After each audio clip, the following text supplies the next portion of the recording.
One. Welcome back to Academic Market Insights. This is a pretty exciting topic today. At least I'm excited about this. So this is kind of on the heels of the VIX video that we had just done earlier this week. And if you haven't seen it, the link is below. So I welcome you to click on it. It's a fairly robust, in-depth discussion of VIX. And we ask all those pesky questions that you may or may not know the answers to, but that at least gives you an idea of what's really going on Mhm. and will hopefully allow the conversation to be able to flow a little bit better. But because we are so privileged to have Dr. Rowe as one of the hosts of this program, we get to have some insights on things that are happening as class, just like we did in the VIX. Now, this is kind of a little bit different, but still in the same breath, so to speak. And he just finished up teaching options and option spreads in his graduate class and a student question came out. Yay! We love Yeah. student questions. It's the best ever. And if I can share it, I hope this isn't, I think this is okay to share. I didn't ask this ahead of time. It was Mhm. actually a group of students. And I can tell you as a professor, this just makes us unbelievably happy that Oh, this yeah. our lectures fodder discussion and thought and encourage students to dive even deeper into the material. Cannot tell you how happy this type of feedback makes us. So we have a student question, and that's what we're going to be discussing today. If you like this video, please hit like. My kids get a big a kick out of that. And if you haven't already, please hit subscribe. And again, I cannot overemphasize this. We're so open to suggestions, constructive feedback. So if you liked the longer video format with the questions, we'd love to hear it. If you like the shorter versions, we'd love to hear it.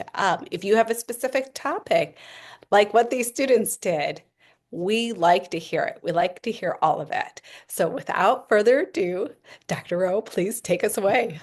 Sure. And just to coattail a little bit on what you just said, I know I've got a small backlog of questions from a couple of VIX videos that we've done recently, and I think I'm going to some of those are 2 or 3 minute answers. So keep an eye out for a couple of shorts because I might just do like a short answer.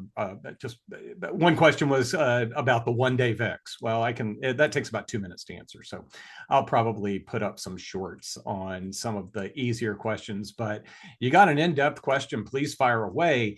What we got, Eli Lilly is a big employer in Indiana where we teach. And apparently, some students picked up on, they said they heard through Twitter about a large Eli Lilly bull call spread. And in fact, I took some excerpts from the email that I got. And here we go. So yeah, July 7th, today as we speak is July 10th. I am going to use some July 9th closing pricing to talk about where this trade is at. But what somebody had noticed or what they had heard on Twitter was that someone bought 20,000 of the August Lilly 850 calls and shorted a similar number of the 960 calls that expire in the middle of August. So he's got about 5 weeks left to expiration.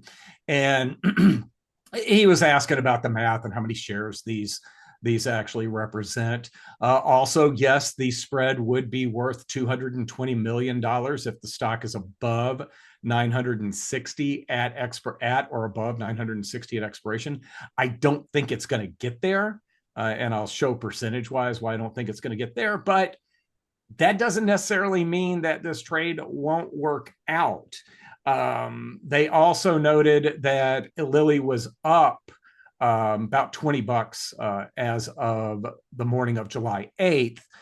This trade was actually executed with Lilly down about $15 the day before. So they were using this as a buy on weakness, which is another, in my opinion, really good use of a vertical spread. And he does mention that earnings on August 7th is between now and expiration, which probably does have something to do with the trade. I'll show where this might be priced the day after earnings as we start to dig through it. I wanted to get through the email before I responded to the student on the front row. Yeah. I have some technical questions for you Sure, sure, sure. because you've just gone through a lot of information, and we unfortunately did not have the privilege of sitting through your lecture. So, uh, some quick questions. mhm. You say there it says 20,000 calls, and then you multiply it by 100 shares to get us 2 million shares. Why are we Mhm. multiplying it by 100 shares? Because each stock option in the US represents 100 shares of the underlying, unless there's been a split or a special dividend or something along those lines. And if you see an option that happens to that you think is mispriced, it might be a non-standard option. So I always like to give that as a bit of a warning there. But in general, it's a good assumption that an option is going to represent 100 shares of the underlying stock. Also, why are we subtracting 960 from or 850 from 960, pardon me, Mm-hmm. and multiplying it by the 2 million shares to come up with the 220 million? So well, to go a line above here, there's 20,000 calls, and which means it give the 850 call that is owned in this spread gives the holder the right to buy 2 million shares anytime up to expiration at $850 a share. Now with the stock around 790, they're not going to do that. And then the 960, they sold short the 960 call. And when you sell a call option, that results in an obligation. So they have the right to buy the stock at 850. And if the stock's above 960, holders of those call options would exercise their right to buy at 960. And the entity, and I'm going to assume it's an institution, the institution behind this trade would have the obligation to sell shares at 960. So the very best case scenario for this trade is the stock above 960 at expiration. And in that case, the spread would be worth $110 each. You multiply $110 times 2 million and you get something that's worth $220 million. Now they did pay a premium for it, and that's not the ultimate potential profit, but that's a pretty hefty number there. And I think you just wanted an idea as to what this represented as far as ownership in the underlying company.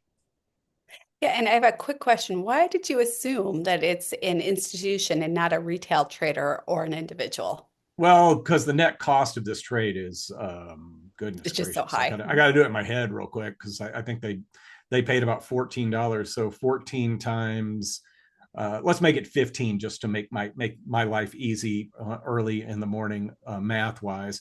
But 15 is the ultimate profit is 110, or ultimate value is 110 points.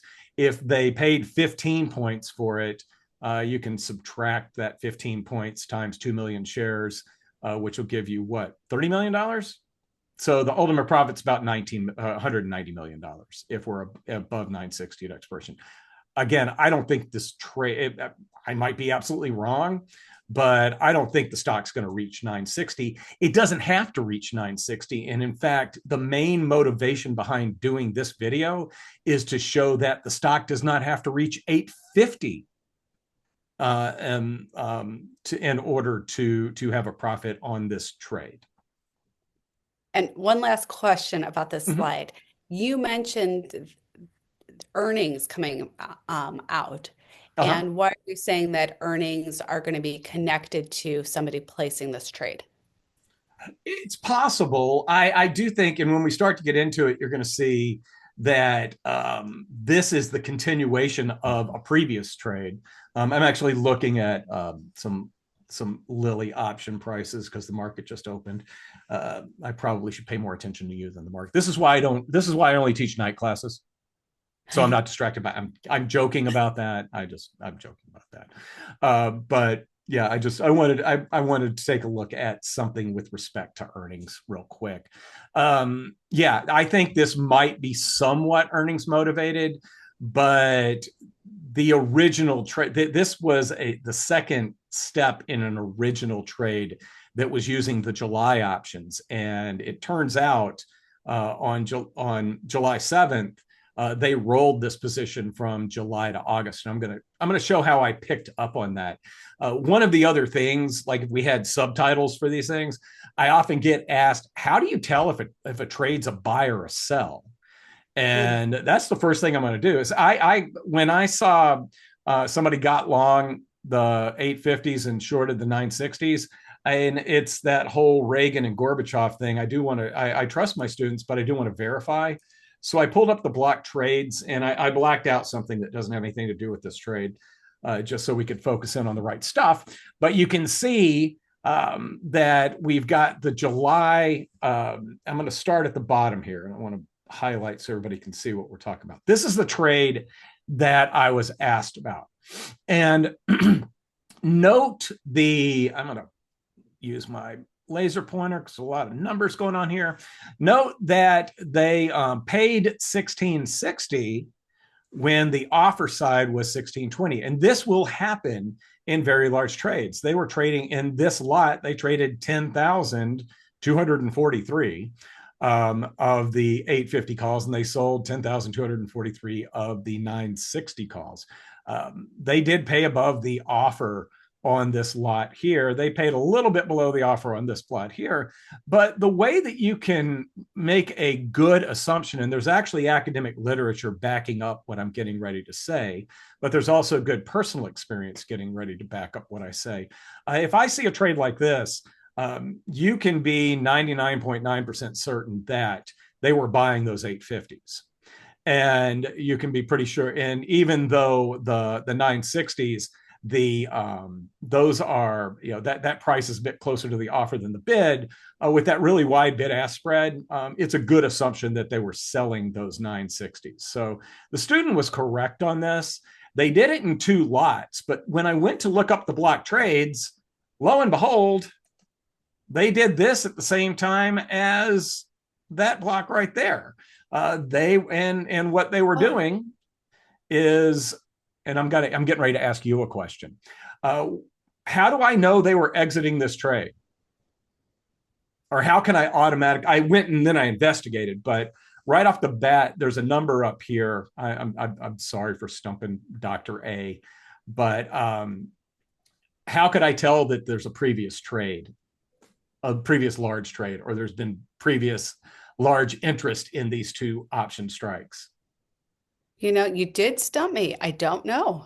I put the laser pointer there. I'm giving you a hint. It's the open interest. Got it. Yeah, you can say, and that's how I can tell these are opening trades as well, because they're trading 20,000 contracts of something that only has the open interest of 485. I've got a pretty in-depth study that I've just got to finish writing up. I've got great data on it that takes the largest buy and the largest individual option trade each day and determines it that's an opening transaction and determines if it's a buy and sell, and then takes a look at if following those trades works particularly well. But I can tell that down here, I'm going to go backwards for a second. These are opening transactions, pretty obvious with the really low open interests. Apparently somebody else Mhm. had traded 485 of them and 293. And this one, amazingly, the open interest, which went down to very little the day after this trade, I can tell this was an exit. And then also, this is a sale because it's below the bid, and that is a purchase because it's right on the ask. So Right. they're selling this one for, I believe, 55 cents. Um, I went back, and found the entry trade. And I know that this is only 10,719 for the whole day. They did do the whole volume.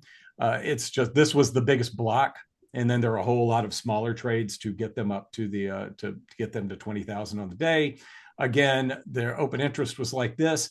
Now, if I looked at this trade by itself, I wouldn't be able to say if I think it's a bullish or a bearish spread because both options traded on the offer.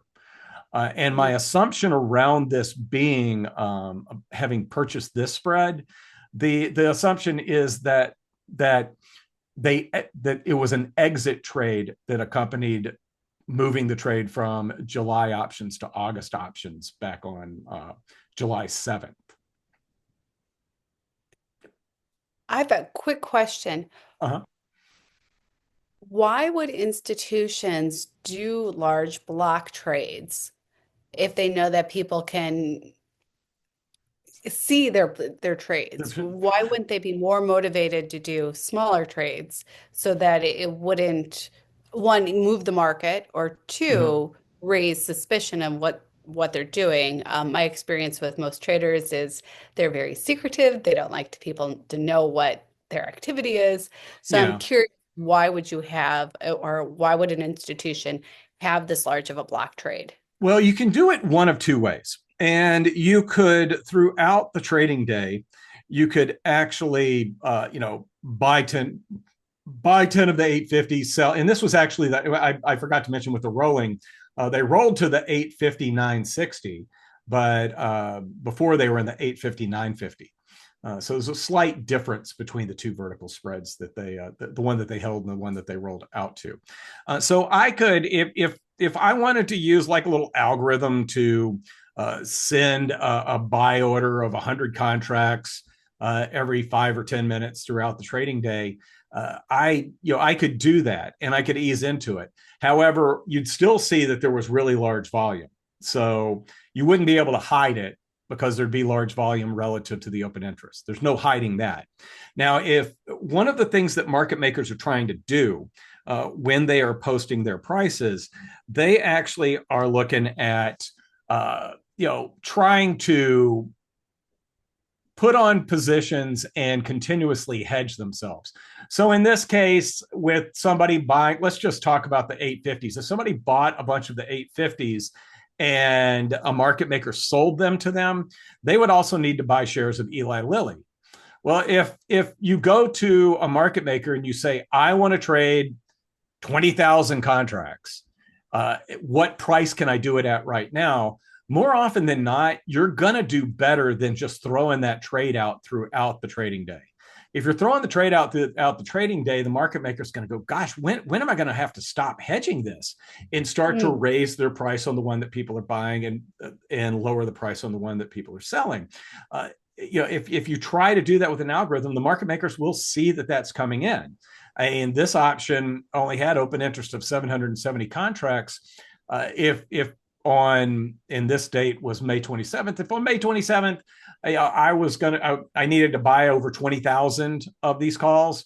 If I started putting in trades to buy 100 every few minutes in the morning, the market makers can be like, what, when is this going to stop? And I want to bring some selling into the market to match up with these buys. I'm going to raise that price. So negotiating a block, and I'll go back to here where we've got this block trade, and it was executed above the offer side. That 1660, it probably would be a better execution than, again, if they just kept trying to throw it out into the market throughout the day. So the block trades, if you can get that instant liquidity, you'll do better than just trying to ease into an option like that. I don't think that's necessarily true with stocks because there's so much buying and selling. But with options, I'm looking at Eli Lilly. For one expiration, I see 190 options. If somebody's Okay. trading just one of them, and I see several options that have no open interest whatsoever. If somebody's trying to work into a large position, the market maker is going to pick up on it, and it's going to be more difficult to work into that position. And I And think that's I'm glad unique to options. yeah, and I'm glad you mentioned that it's different from equities because I've had a couple buddies in the buy side who have made large purchases, and when they send the orders down to their traders, they do it in small pieces. They Mm-hmm. don't ever do the big blocks. And their argument is almost the opposite because you were saying that in an option, if you do in the small pieces, you're going to raise prices. And their argument is we do it in small pieces to keep prices the same. Because Right. if you flood with that much activity, you're going to move the market. I, I again, yeah, in the options, there's just a different form of liquidity in the option space versus the equity space. And the very short answer to your question about why are they doing it as block is that they may as well do it in a block because they're not going to be able to hide the trade. Okay. They're Yep. probably going to get a better, and they believe they're going to get a better price by trading a block as opposed to putting it out there piece by piece. So Which makes the July here's how they did on the July spread. They did have a loss of $5.70. They were executing this on a day where Lilly was down about 15 points. So I thought that was a bit unusual, but I think maybe they with July expiration staring them down, they probably felt like they needed a bit more time for this trade to work out, so they rolled it out to the August contracts. And then also, as my bright derivative student put it, now they actually own this spread expiring after earnings. And one of the fun things about earnings is you'll probably get an increase in implied volatility for both options, but more so, maybe more so for the 850 than the 950. I don't dig into that too much, but I do show that you can make money off of this trade off of earnings at a price much lower than 850. So this is where they are. This is what I took the average prices of those two blocks and they paid 16.475. I know I hate numbers like that, but it is what it is. And then the net selling price was 375 for the 960 calls. Their net cost was $12.72. I'm just going to keep saying 12.72. I'm going to ignore that half cent. So the payoff for this, and this is in the classroom, and then we'll talk about some reality. So if I show this in the classroom, or I assume that they're going to hold this trade to expiration, I'm going to throw these numbers out there. Now the stock was at 766.125 when the trade was executed. Break even at expiration. An August 15th expiration involves the stock rising 12.6%. I don't even know what that 960 is. I didn't do that, but I think it'd be about 25%. I think another 100 points would be another 25%. 1/7 is about 12 or 13%. So I don't think stock's going up 25% unless they do there's something in the FDA pipeline that we're not aware of. sure. The maximum loss, and one of the really nice things about a call spread is it's defined. And I joked at the very beginning about checking the market, and I don't trade. I don't teach during the day because of trading. Actually, I teach during the day. When I have directional positions on, I tend to use this trade structure because I don't, I know my maximum loss, I know my maximum gain. If I hear a piece of news and the S&P 500 is down 2 or 3%, and some of my positions are really getting hit, I have defined losses in place, so I don't, I'm not distracted while I'm doing what I'm supposed to be doing.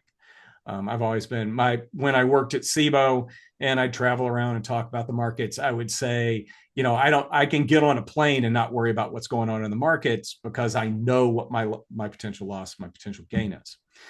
Now, in reality, this trade actually is already a profit, even though it looks like this. And what I like to do, and I've got an option pricing calculator that's embedded in Excel, and I'll make some assumptions around what I think the option prices will be at certain times up to expiration. And each of these three progressions to expiration is a Friday, and I'm talking about trading days here. I always get calendar versus trading days. So 25 days to expiration is July 11th. This trade was done on July 7th. And the break even is 776. The stock's at 792 right now. So this trade The day after it was executed actually was a small profit. And you can see that the negative thing is if the stock does run up to 960, if we do get a 25% move, you're looking at a profit of about $60 or so, not the full 100 and or full 90, almost 100 points. So break even 25 days to expiration on what we normally think of as a payoff like that looks more like that. And if we go to, and then I fast forwarded a couple of weeks, if we go to 10 days to expiration, stock needs to be up 4.3% to get to break even. And then Okay. finally, the 5 days to expiration, which would be the Friday before expiration, but the day after earnings. Hmm. The break even is now at 835, or the stock needs to go up about 9%. I question I wonder if they're going to hold it to earnings. Sometimes if you can get ahead of earnings enough, you can actually benefit from the implied volatility increase that occurs before earnings announcement. So that might be in the back of their mind as well. I don't think it was originally an earnings trade because they had options expiring in July, the month Sure. before earnings. I think it was just more of a very bullish speculative trade on Lilly that they still believe in, but were running out of time on the July, with the July options. So they rolled out to August. We can debate the merits of that one as well. I this past Monday night in class, I was talking about trades turning into investments. And I Right, think right, right. you know what I mean by that, Yep. where somebody, I bought S&P 500 futures yesterday because I thought we would pop today and we go down, and I'm like, well, we'll go up at some point. That wasn't the intent. Get out of the Nope. trade. Uh, to be totally straightforward, I think they've already started to take profits on this trade. Okay. I think I haven't. There were a couple thousand shares trade or a couple thousand contracts traded on the today's the 10th, on the 9th, and it looked like they were able to get out about 16 or 17. So they made $4 or $5 on a part of it, but I'm not 100% certain because I haven't seen the change in the open interest yet. Yeah, And you're making the speculation that it's them unrolling their position because that previous open interest or interest was 458, I believe it was. it's all So them. yeah, so even 1,000 is substantially higher than Mhm. what would be a normal or typical day. Yeah, it's I you just there I we've used the word assumption an awful lot, and I did mention that there's some academic literature. I wish I could cite the paper off. I'll put a link along with a link to the VIX video below because I cite it in my block trading paper that I'm almost done working on. But also, I had the good fortune of working at the Options Institute at SIBO, and my office was actually right above the VIX pit, which was kind of fun because you could audibly, volume wise, hear when things were going on sometimes. It's like, oh, I just heard that I could hear a block trade in my office, which is, kind of cool now that I look back on it. That's But awesome. if I went and looked at the Bloomberg tape, and I had even a little bit of uncertainty with respect to whether somebody was buying or selling, et cetera, I had the ability to go down in the pit and ask. Right. And over the course of about a decade, I was wrong once. And the one time that I was wrong, it was somebody, you know what a call stupid or a put stupid is, right? It's where somebody buys like the 17 calls and buys the 18 calls. And somebody had paid the midpoint for the 17 calls and paid the offer for the 18 calls. So I assumed they had sold the 17 calls and bought the 18 calls, but I wanted to be sure. And when I went and asked, they said, no, that was a stupid, which, and it's spelled STOOPID, stupid. I don't know why it's called that. If somebody puts a trade on and makes money off of it, not so stupid, but that's the trader term for it. So current, and this is as of the close on sorry, July 9th. I'm trying to end the summer very quickly.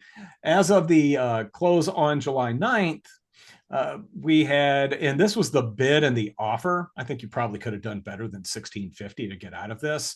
In fact, as I sit here, Lilly is up another 6 points. I know doing live market stuff doesn't work real well, but come on, update for me. We've got, you could sell the 850 call at 22.25, and the 960 would cost you 470. So now we're up to about 1765, and that's paying the market. The open interest is still pretty large, and very few contracts have traded. So I think they're still sticking with a good portion of it. So the big takeaways, and kind of an extension of how we talk about vertical spreads in the academic world, is vertical spreads, you don't necessarily have to reach this point here to benefit from it. And in fact, if you use a longer dated one, you can, it's almost like owning owning the stock, or owning a partial share of the stock. I'm trying to think of a good way to put it. I mean, your delta on this is impacted by the short call versus the long call, but still, you have a nice gradual move higher in the underlying. That red line is not what we think of when we think of vertical spread payoffs. I guess Nope. is what I'm trying to fumble into, but you should be very aware of that.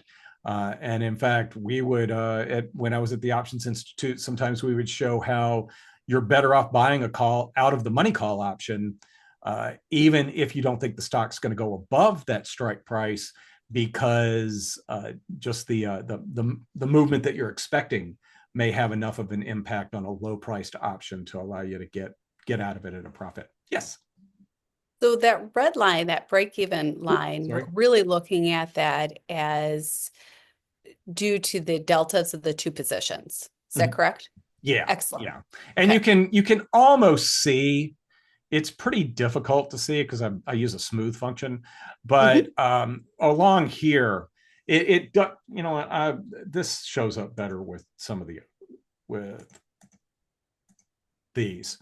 You can see how the 960 delta starts to kick in at a certain point relative to the increase in the 850 delta.